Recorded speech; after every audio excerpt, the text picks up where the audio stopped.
Japan spent $12 billion building a wall to hold back the Pacific Ocean, and then cut 443 holes straight through it. The wall runs 400 kilometers. It stands taller than a four-story building. Behind some of those holes hang 50 tons of steel, 400 kilometers. Start this wall in New York, and it wouldn't stop until Washington, D.C. And it still wouldn't be finished. It exists because of a single morning in 2011, and it was paid for, meter by meter, in grief. One woman here watched the sea take her neighbor's whole street in 6 minutes. Today, she can't even see the water. That was then. This is what stands on that coast today. But here is what keeps engineers awake at night.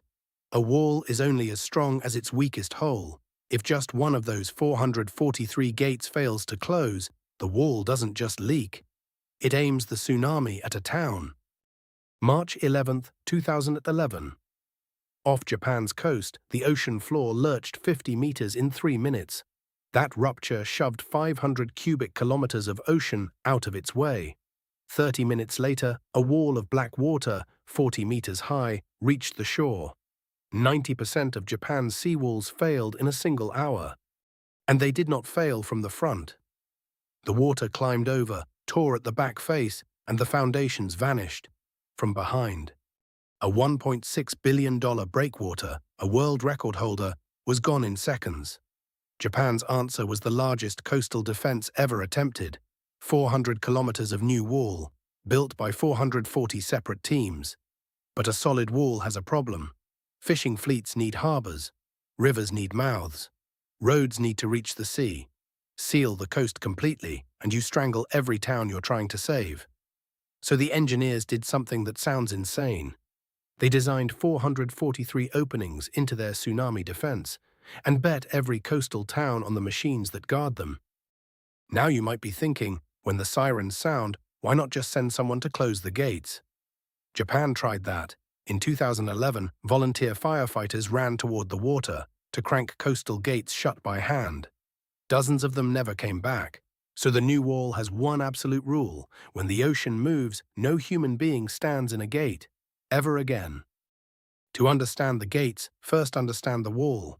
Most of it is invisible. It reaches deep underground.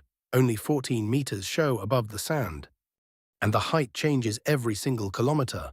Taller on exposed headlands, lower in sheltered bays, every section computed from a century of wave data. Engineers simulated this wall 200 times in a computer before placing one stone on the coast. Every panel remembers how the old walls died. The killer is not the wave that arrives, it's the wave that leaves. Backwash drags the ground out from behind a wall until it tips over. So the crown of this wall leans 10 degrees toward the sea, throwing overtopping water outward instead of letting it dig in behind. Then there are the holes. An opening should be a weakness. A tsunami funnels into gaps. The water hits a gate harder than anywhere else on the wall. So around every gate, the concrete is twice as thick. The most dangerous point becomes the strongest.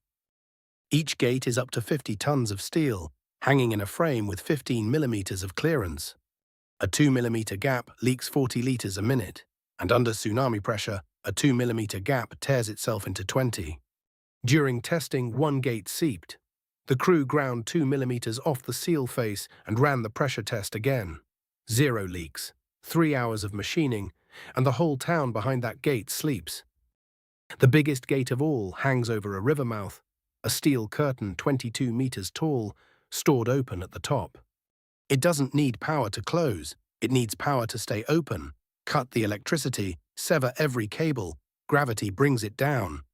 They designed it so the failure state is shut. And no one pushes a button. Seismic sensors feel the earthquake before a human can finish reacting. Gates begin closing while the ground is still shaking. 400 kilometers. 443 gates, every sensor, every siren on one screen in one room. The wall thinks for itself. So this is the race, the one the entire design exists to win. Second 0, the ocean floor ruptures.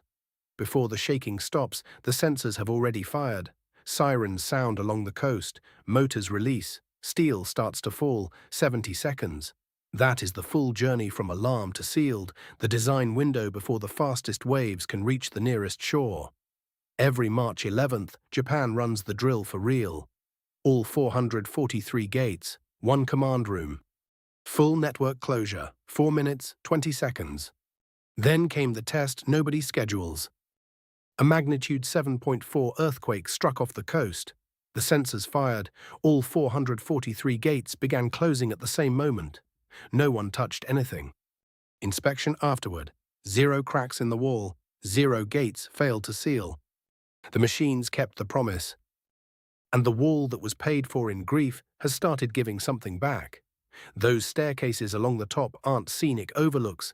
They're evacuation routes, designed from crowd flow science. But every morning people climb them anyway.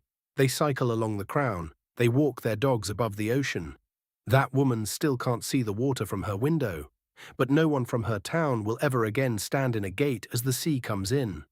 The wall became a promenade, guarded by 443 machines that close, on time, every time the Earth moves. Next on Terraformed, a wall almost nobody talks about, 2,700 kilometers of it built out of sand. Subscribe so you don't miss it.